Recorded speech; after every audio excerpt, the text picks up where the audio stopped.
Hey, Dr. Tom Preston here. Got a great coach tip that I'd like to share with you today. Come out of a conversation with a client on a game plan today. And it was literally, you guys, the distinction between relying on just your educated mind, versus your innate or your intuition, the wee small voice within, in order to, guide you and take it where you want to go. And what became clear as we worked through this together is that there's several steps to this process. And let me just walk through with you because I feel like it's going to make a difference for some of you watching this video. Now, some of you that don't get the concept of intuition or innate intelligence, maybe this isn't for you, and I'd encourage you to stop watching now. But for those of you that want to understand more this concept of, intuition, or what B.J. Palmer called, the wee small voice within. Because here's what happens, you guys, right? Is that 9 times out of 10, we get a lot of accolades in our, very left-brain society for, being smart, being educated, getting the right answers, and so on. And so I would offer that the wee small voice within has always been there.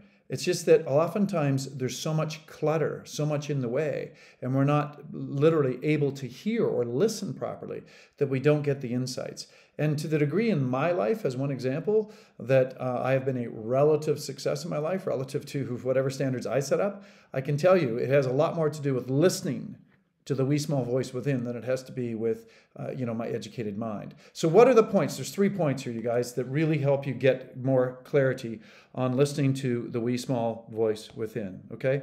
And, one of the obvious pieces is you must be willing to listen, right? And I create opportunities for myself every day in order to be able to listen.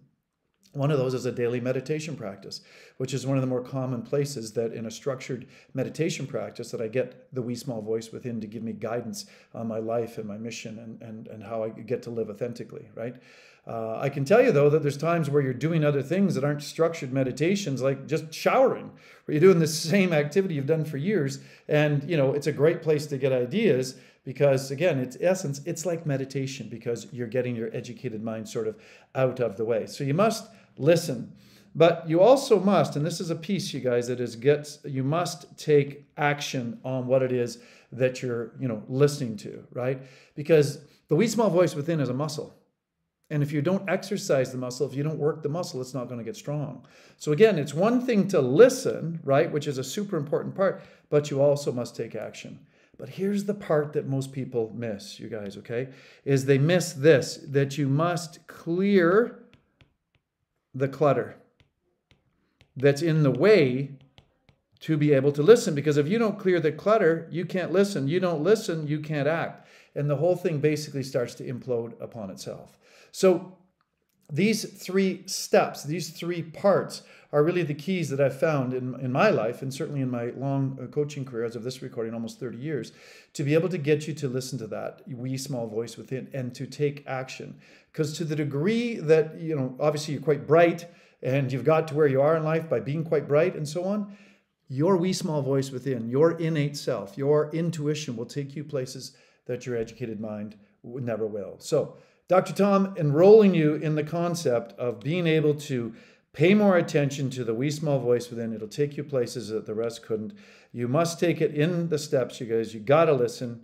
You got to act. But the step actually, which is arguably pre-listen, is you got to be able to clear the clutter. Hoping you a rich, fulfilled, and very innately driven day.